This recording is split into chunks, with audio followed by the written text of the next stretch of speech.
Jauh sebelum ada lampu listrik, orang hidup mengikuti matahari. Siang hari untuk bekerja dan beraktivitas. Malam hari seringnya gelap dan sepi. Manusia zaman dulu pakai api untuk penerangan. Mereka bakar kayu di tungku atau bawa obor. Api ini kasih sedikit cahaya tapi gak bikin asap. Mengendalikannya juga nggak selalu gampang. Butuh usaha buat jaga api tetap menyala. Kayu bakar harus dikumpulkan terus-menerus. Cahaya dari api biasa juga nggak terlalu terang. Cahayanya kelap-kelip dan bikin bayangan jadi gelap banget. Ini bikin banyak pekerjaan malam hari jadi susah banget atau bahkan nggak mungkin dilakukan dengan aman. Throttling. Kemudian, lampu minyak dan lilin mulai banyak dipakai. Lampu minyak membakar lemak hewan atau minyak nabati. Ada sumbunya yang menyerap minyak untuk dibakar. Lampu ini lebih baik daripada api biasa. Nyala apinya lebih stabil, tapi baunya bisa nggak enak. Juga menghasilkan jelaga yang lama-lama bikin dinding dan langit-langit jadi hitam. Lilin dibuat dari lilin lebah atau lemak hewan. Lemak hewan itu namanya tallow. Lilin dari lilin lebah lebih mahal. Lilin lebih aman dari lampu minyak dalam beberapa hal. Tapi tetap saja bisa jatuh dan menyebabkan kebakaran. Lilin juga cepat habis dan harus sering diganti. Ketika kota-kota makin besar, muncullah penerangan gas. Ini kemajuan besar. Lampu gas membakar gas batu bara. Gas ini dialirkan lewat pipa ke rumah-rumah dan sepanjang jalan. Lampu jalan gas bikin kota lebih aman di malam hari. Orang jadi lebih gampang bepergian setelah gelap. Di dalam rumah lampu gas lebih terang dari lilin atau lampu minyak. Tapi penerangan gas juga punya masalah sendiri. Pipa gas bisa bocor. Ini bahaya karena gasnya gampang terbakar dan bisa bikin ledakan. Asap dari lampu gas juga nggak sehat kalau dihirup terus-terusan. Memasang jaringan pipanya itu pekerjaan besar. Jadi orang terus mencari cara yang lebih baik untuk menerangi dunia mereka. Mereka mau cahaya yang aman. Mereka butuh cahaya yang bersih dan praktis. Mereka memimpikan cahaya yang bisa dinyalakan dan dimatikan dengan saklar sederhana. Cara-cara yang ada seringkali merepotkan, butuh perhatian terus, entah itu mengisi ulang minyak, ganti lilin, atau khawatir pipa gas bocor. Keinginan untuk sumber cahaya yang lebih praktis dan kuat sangat besar. Kebutuhan ini membuka jalan untuk penemuan baru. Ini tantangan yang ingin dipecahkan oleh banyak orang pintar. Dunia sudah siap untuk revolusi di bidang penerangan. Ide tentang lampu listrik itu sebenarnya bukan hal baru. Ilmuwan sudah tahu tentang listrik selama bertahun-tahun. Sir Humphrey Davy, seorang ahli kimia dari Inggris, pernah menunjukkan lampu busur listrik di awal tahun 1800-an. Dia pakai baterai yang kuat untuk bikin cahaya terang di antara dua batang karbon. Lampu busur ini terang banget. Terlalu terang buat dipakai di rumah. Lebih cocok buat tempat luar yang luas atau mercusuar. Banyak penemu coba bikin lampu listrik yang lebih kecil dan cahayanya lebih lembut. Mereka bereksperimen mengalirkan listrik ke berbagai macam bahan. Tujuannya supaya bahannya bisa menyala terang tanpa cepat terbakar habis. Inilah ide dasar dari bola lampu pijar. Banyak penemu yang mengerjakan masalah sulit ini. Joseph Swan, seorang fisikawan Inggris salah satunya. Dia mulai mengerjakan bola lampu di tahun 1990-an. Dia mengembangkan filamen karbon yang bisa menyala. Tapi teknologi pompa vakum zaman dulu belum bagus. Susah untuk mengeluarkan semua udara dari bola kacanya. Kalau ada oksigen, filamennya bakal cepat banget terbakar. Swan menunjukkan bola lampu yang berfungsi di tahun 1978. Dia bahkan mulai memasang lampu listrik di rumah-rumah di Inggris. Karyanya penting banget. Dia menunjukkan kalau lampu listrik yang praktis itu mungkin dibuat. Penemu-penemu lain di seluruh dunia juga meneliti ide yang mirip. Lalu muncullah Thomas Alva Edison. Dia seorang penemu dan pengusaha Amerika. Edison terkenal dengan laboratoriumnya di Menlo Park, New Jersey. Dia bukan yang pertama menemukan lampu listrik, tapi dia menemukan bola lampu pijar pertama yang praktis secara komersial. Edison dan timnya bekerja keras banget. Mereka menguji ribuan bahan berbeda untuk filamen. Filamen itu kawat kecil di dalam bola lampu yang menyala. Mereka butuh bahan yang tahan lama, dan juga harus terjangkau untuk diproduksi. Pendekatan yang sistematis ini ciri khas proses penemuan Edison. Dia terkenal dengan ucapannya bahwa jenius itu 1% inspirasi dan 99% kerja keras. Terobosan Edison datang di tahun 1979. Dia pakai benang jahit katun yang dikarbonisasi sebagai filamen. Bola lampu ini menyala lebih dari 13 jam. Ini sukses besar. Edison lalu menyempurnakannya pakai filamen bambu.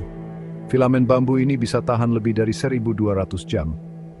Tapi Edison tahu bola lampu saja nggak cukup. Orang butuh satu sistem lengkap. Dia mengembangkan generator untuk menghasilkan listrik. Dia merancang soket, saklar, dan kabel. Dia menciptakan cara untuk menyalurkan listrik dengan aman ke rumah dan tempat usaha. Dia membangun fondasi seluruh industri listrik. Visinya jauh lebih satu bola lampu yang stores. Waktu Thomas Edison menunjukkan bola lampunya, orang-orang takjub. Dia menerangi kompleks laboratoriumnya di Menlo Park untuk dilihat publik pas malam tahun baru 1979. Ribuan orang datang buat melihat keajaiban baru ini. Buat mereka ini seperti sihir. Cahayanya stabil dan terang. Nggak kelap-kelip kayak lampu gas. Nggak ada asap atau bau. Ini cahaya yang bersih dan modern. Koran-koran memberitakan dengan heboh tentang lampu Edison. Masyarakat terpukau dengan janji era baru. Ini bukan cuma alat baru, rasanya seperti masa depan sudah datang. Pertunjukan itu bikin orang jadi sangat gembira dan gak sabar menunggu penerangan listrik menyebar luas. Penemuan bola lampu yang praktis ini langsung mengubah kehidupan sehari-hari. Sebelum ada lampu listrik, jam kerja sering dibatasi oleh cahaya matahari. Dengan lampu listrik, pabrik bisa beroperasi lebih lama, orang bisa kerja shift, bahkan sampai malam. Ini meningkatkan hasil kerja. Toko dan tempat usaha bisa buka lebih malam. Ini mengubah kebiasaan belanja. Kehidupan di rumah juga berubah. Orang bisa baca, belajar, atau kumpul-kumpul sampai larut malam. Gelapnya malam jadi nggak terlalu menghalangi kegiatan manusia. Ritme hidup mulai bergeser, nggak lagi terlalu diatur matahari. Awalnya penerangan listrik itu barang mewah. Pemasangan pertama ada di rumah orang kaya, hotel mewah, dan gedung-gedung penting. Lampu jalan juga mulai ganti dari gas ke listrik. Ini bikin jalanan kota jadi jauh lebih terang dan aman di malam hari. Ini mendorong lebih banyak kegiatan publik setelah gelap. Tempat usaha seperti bioskop dan restoran dapat untung besar. Mereka bisa menarik pelanggan di malam hari. Pemasangan sistem listrik itu mahal, butuh waktu supaya infrastrukturnya menyebar. Tapi permintaannya tinggi banget. Semua orang mau cahaya baru yang bersih dan praktis ini di rumah dan tempat kerja mereka. Dampaknya ke keamanan dan kenyamanan besar sekali. Nggak ada lagi repot-repot potong sumbu dan isi ulang lampu minyak. Nggak perlu khawatir lagi soal pipa gas bocor atau meledak. Lampu listrik jauh lebih aman daripada api terbuka. Ini mengurangi risiko kebakaran yang jadi ancaman terus-menerus di gedung-gedung dengan penerangan cara lama. Menyalakan lampu dengan saklar sederhana itu praktis banget. Kemudahan ini jadi faktor utama kenapa lampu listrik cepat dipakai begitu sistemnya sudah ada.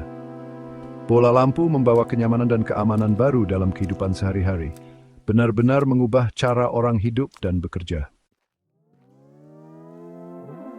Penemuan bola lampu praktis oleh Thomas Edison dan yang lainnya bukan cuma menerangi ruangan. Ini jadi pendorong utama meluasnya penggunaan listrik. Begitu orang lihat manfaat lampu listrik, mereka jadi mau listrik untuk hal lain juga. Ini memicu pengembangan motor listrik dan peralatan elektronik. Pembangkit listrik dibangun. Jaringan kabel menyebar ke seluruh kota, lalu ke desa-desa. Bola lampu itu pemicu utama yang bikin orang mau investasi di infrastruktur listrik. Infrastruktur ini lalu mendukung banyak sekali penemuan lainnya.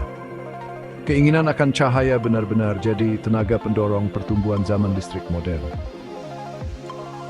Bola lampu punya dampak besar pada pertumbuhan industri dan perkembangan masyarakat. Pabrik bisa beroperasi sepanjang waktu. Ini meningkatkan produksi dan menciptakan lebih banyak lapangan kerja.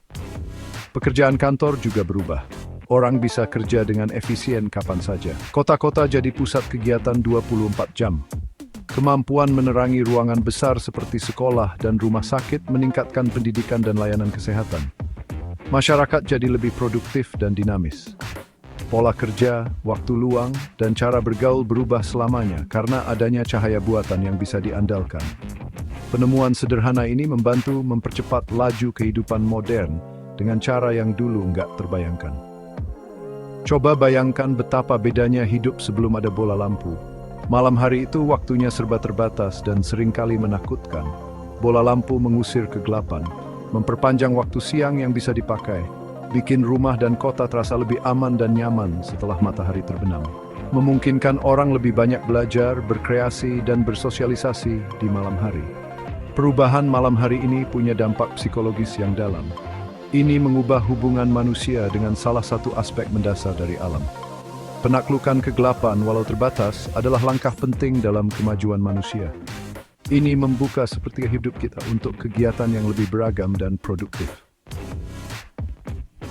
Sekarang kita punya banyak teknologi penerangan canggih. Lampu LED dan lampu neon jauh lebih hemat energi daripada bola lampu awal buatan Edison. Tapi prinsip dasar lampu pijar dan bentuk khas bola lampunya tetap jadi simbol ide yang cemerlang. Bola lampu jadi bukti kecerdasan manusia dan kekuatan dari percobaan yang terus-menerus. Ini mengingatkan kita bagaimana satu penemuan bisa mengubah dunia secara mendasar. Warisan bola lampu bukan cuma cahayanya, tapi juga dunia yang dialiri listrik dan saling terhubung yang ikut diciptakannya. Bola lampu yang sederhana ini terus bersinar sebagai penanda inovasi.